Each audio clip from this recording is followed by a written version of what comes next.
Hi, and welcome to Professor B Studios, Suite B, our live stream series highlighting local artists in the area.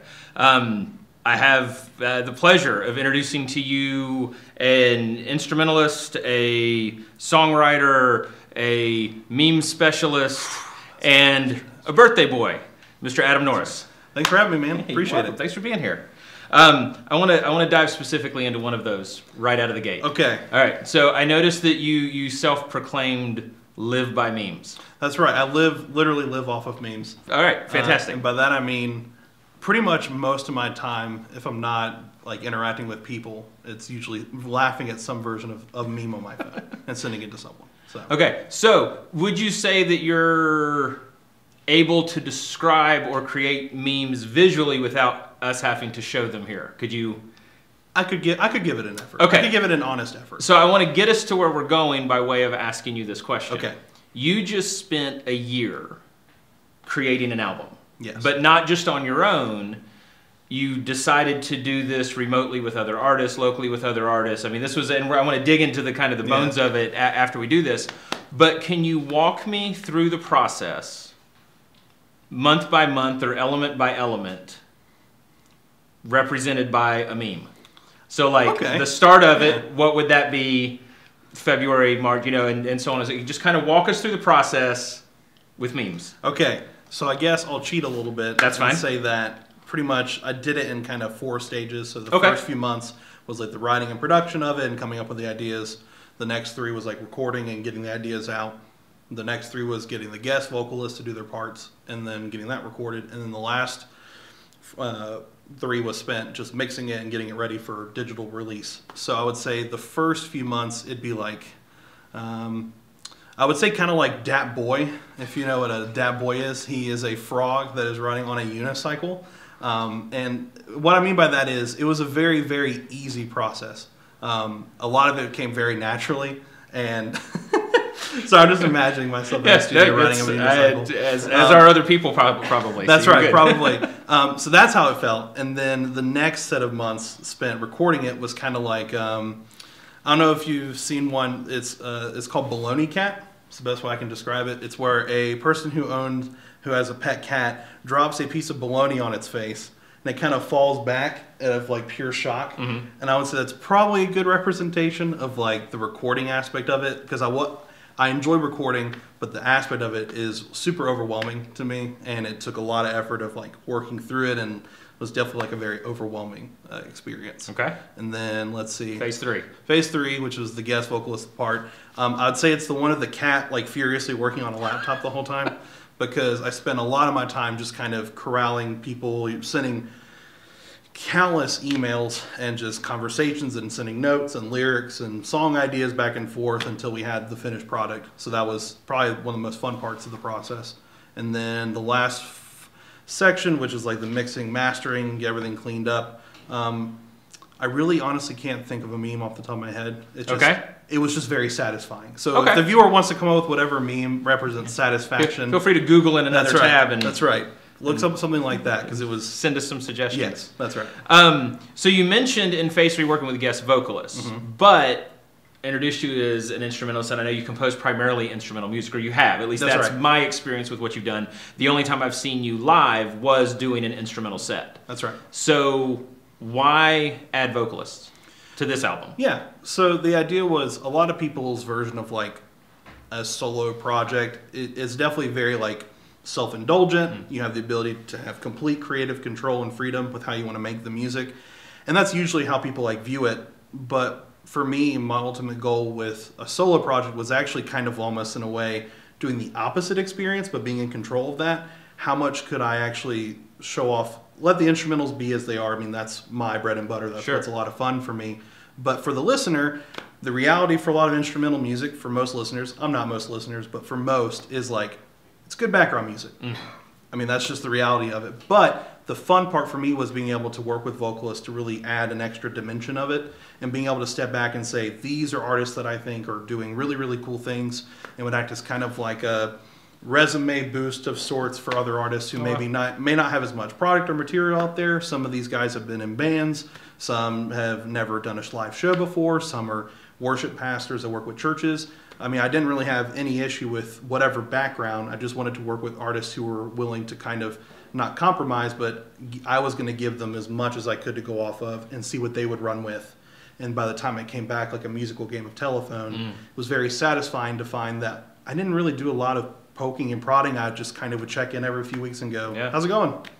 And usually some version of, I got some ideas and we'll see how it goes, and a lot of that. But it was really satisfying that like the very last portion of it, let's say October through December, like the first week of December, it was just really neat watching how an album that is filled with so many different sounds and genres and its own kind of identity with each song actually turned out to be pretty cohesive, which was not what I was expecting, honestly. I told people it was going to be a very weird album by kind of a standard definition of music.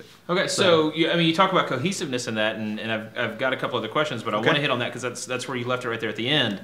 So is the cohesiveness the tone and genre of the music ends up tying well together? Is it narrative? Is it a little bit of both? And with the narrative piece, because obviously we're dealing with lyric and song, with the narrative piece,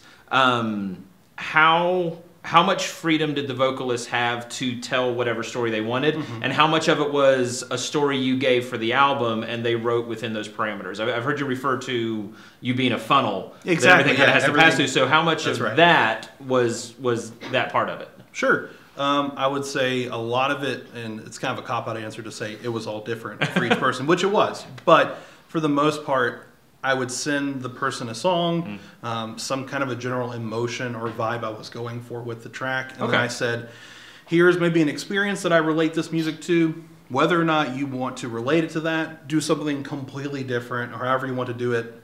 Okay, can you give me an example? Like when you say experience, can you give me just an example of what you would send somebody? Sure. So I'd say probably the most in-depth one that people kind of went off with was my buddy Joey Jennings. He's in Knoxville. He is a spoken word drummer, performer, poet. He's probably one of my favorite Knoxville musicians right now. Okay.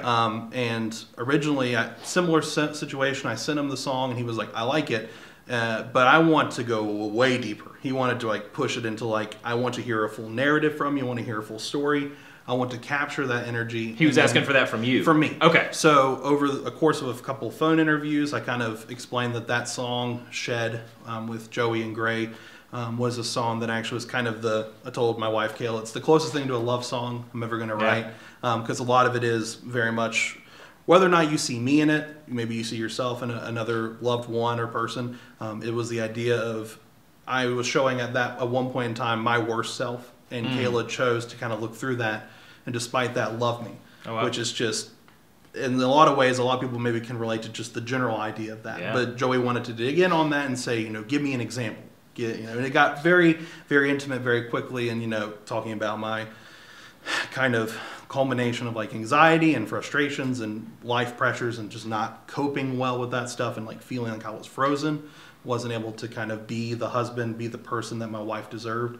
And yet, because of that, Kayla was unbelievably patient, unbelievably loving, and showed me just the character of someone I never thought I could experience that kind of love.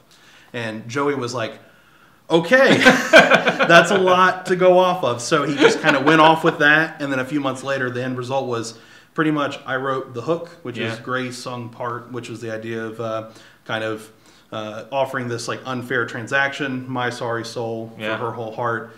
Considering the silence, she gave it some thought, because the idea was, in the moment, I thought her thoughts were negative. I thought she was judging me. I thought she was kind of pushing me aside. But instead, in the moment, she reached out, and that's why that lyric is actually stopped by the instrumental, because it's being interrupted by her kind of reaching over, and it's okay.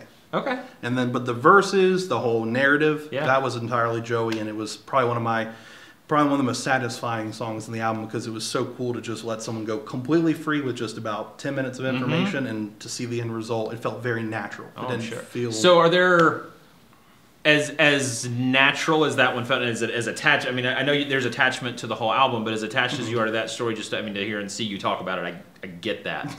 And can feel that. Were there surprises along, I mean, it was a year, so I imagine, like, the easy answer is probably yes, but were there... when you take on a project like this, I imagine that there are surprises you can almost expect, which sounds weird, but you can kind of go, okay, I know when we get into this area, it's gonna be, I already don't know what to expect, so whatever happens is going to be a surprise. Oh, yeah. But were there things that you had kind of said, I think this is going to happen or this is going to go this way, and were surprised in that moment? Like genuine, true, unexpected, caught off guard kinds of surprises? Oh, yeah. I would say it was... like when we originally, the first opening song, which I apologize to a lot of listeners, they have a general expectation of what they're going to hear. But the opening song is very aggressive. It's very loud. It's very in your face, which is a lot of fun. That was on purpose. The instrumental was. But originally, I wasn't sure where to go with the vocal direction. And one of my buddies who was in my old band, Ephemeral in Knoxville, his name's Wesley. And he is an incredible lyricist, songwriter, screamer, scream vocalist. He's got a very powerful voice. And that was probably the biggest surprise for me. Was a lot of the vocalists I sent little lyrical snippets, just a general idea.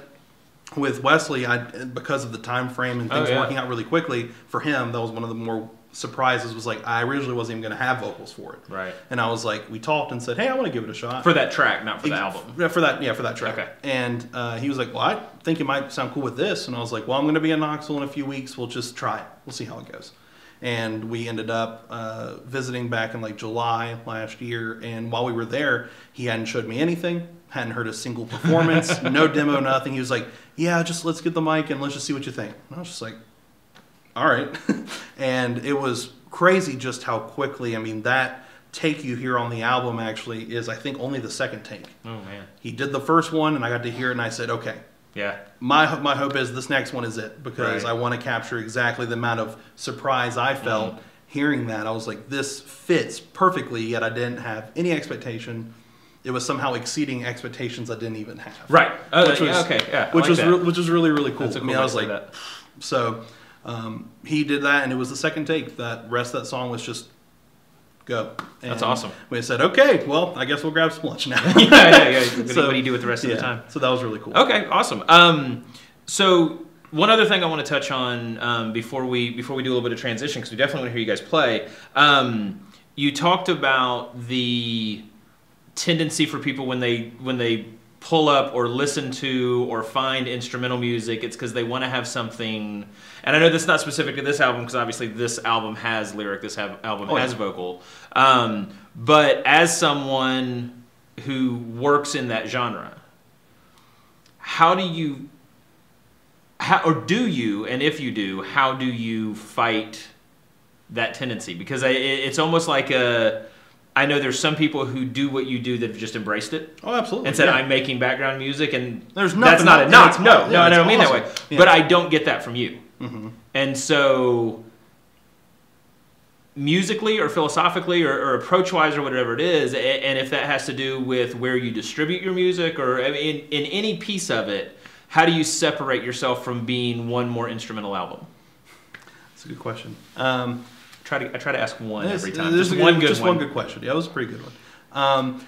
I'd say for me, I guess the philosophical idea is with music that I'm trying to write is how much can I insert kind of myself as kind of the idea of how a singer-songwriter uses lyrics and kind of general chord to lead the listener on some kind of story or whatever.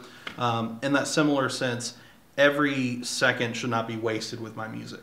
So at any point, there should be something going on that the listener can kind of listen in and go, oh, it's like that's kind of the lead in this moment. That's kind of got my attention. And throughout the song, my hope is that a person listens to it and can experience that at any point. So even during the lower parts, even during parts where there's not much happening dynamically, they can hear, oh, that sounds kind of weird. Like, why did he do that? You know, like there's an interlude, a little breakup song halfway down called The Night. Okay. And that was probably, without a doubt, the most accidental song, if you're talking surprises. Yeah. It was the night before, actually, I moved to Winston-Salem from Knoxville, so that's just the title kind of worked out. I was just messing around, we were getting everything packed up, and I just had all my pedals, and I was just like, I wonder what happens if I just turn everything to max. Just every single thing on the floor to max. And I'm going to play a couple notes and just see what it does.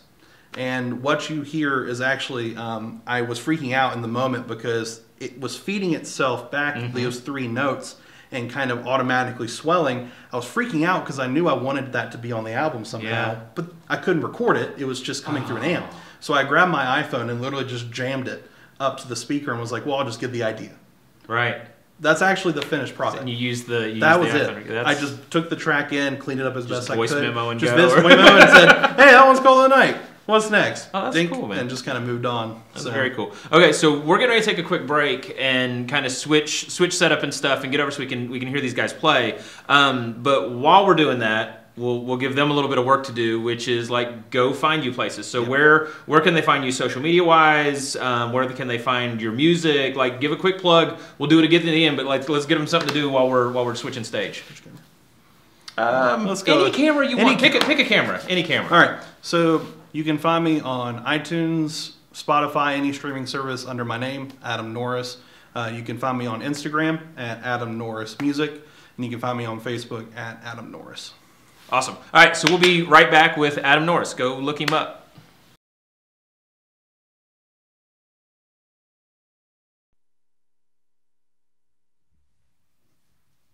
Thank you guys so much for tuning in. My name is Adam Norris. I'm joined tonight by my friend Grace Stedman on vocals, and soon in the second song, Noah Granger, also Blackwell on Instagram, Tim Austin on drums, my man, and Zach Hutchinson. Thank you guys so much for tuning in. The first song is called Decay, and it's a lot about time.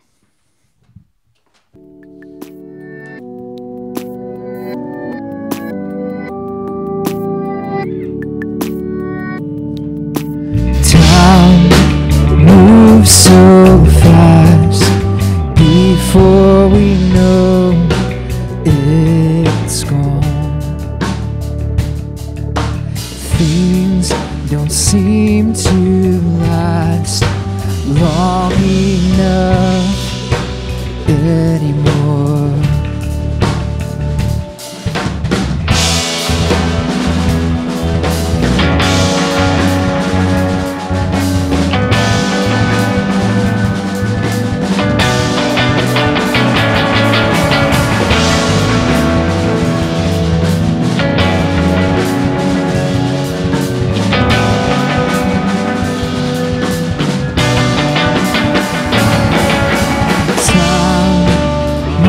So fast before we know it's gone. Days turn to years, but we still have time to start again.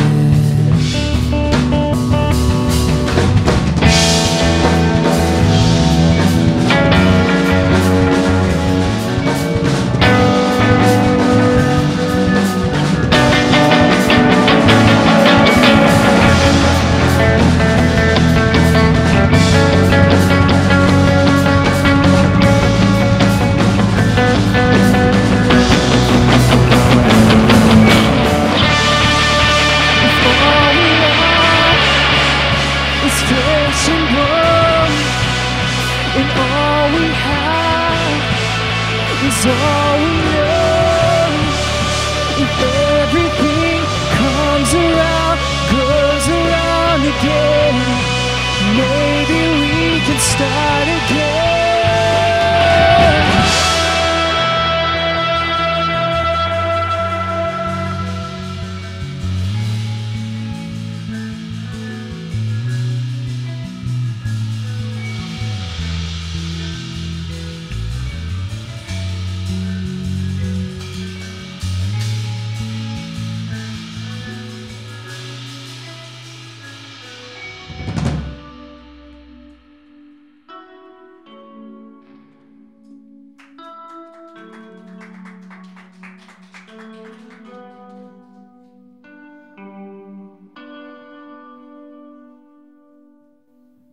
Thank you guys so much for tuning in. That was a song called Decay off my first album, High Wraith.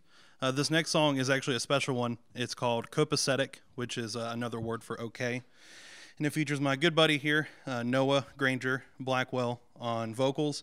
And it was probably the most challenging song off my album to write because I'm usually a very rock-centered, very just typical four-piece band kind of music, but I wanted to try and push myself to try different sounds and different types of songwriting. So this is probably the funnest song off the album to play. Thank you.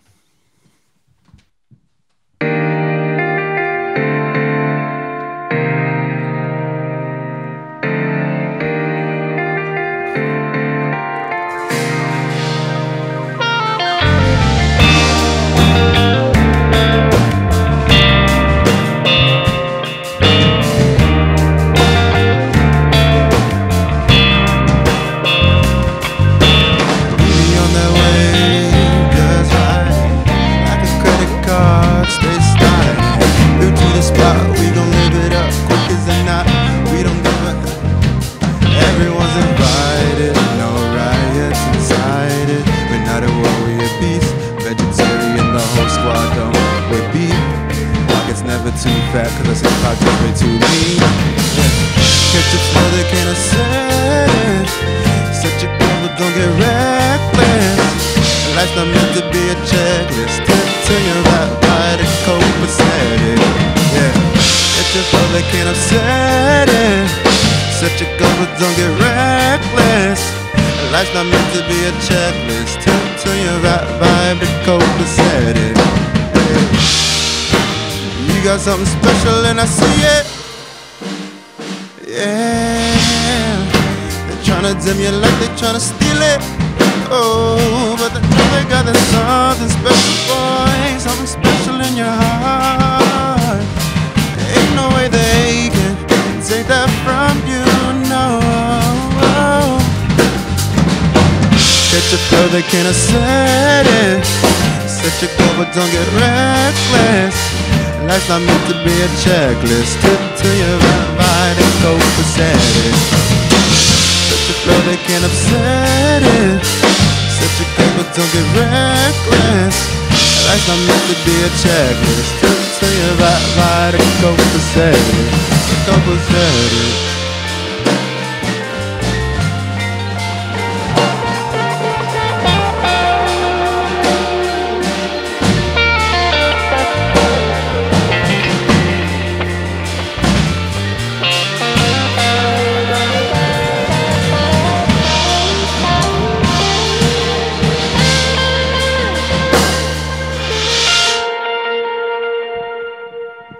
Thank you very much for tuning in. My name is Adam Norris. You can find me on iTunes, Spotify, all streaming spaces under my name, Facebook at Adam Norris, and Instagram at Adam Norris Music. Oh, come on. Yeah, you can go on down. Yeah. I normally do that part. He just kind of took my job. No, you're good. You're good. Thank you guys so much for being here. Thank you for lending your talents. Crew, everybody behind the scenes, thank you guys so much. And everybody who tuned in, thank you. And we're back in 2 weeks, I think, with W. Kiley Smith. Not 100% sure, but we'll be back in 2 weeks with somebody. So Professor B Studios on Facebook, where you're at right now. If you follow it, you'll get notifications when we go live. Guys, thank you again so much. Everybody else, we'll hope to see you in a couple weeks.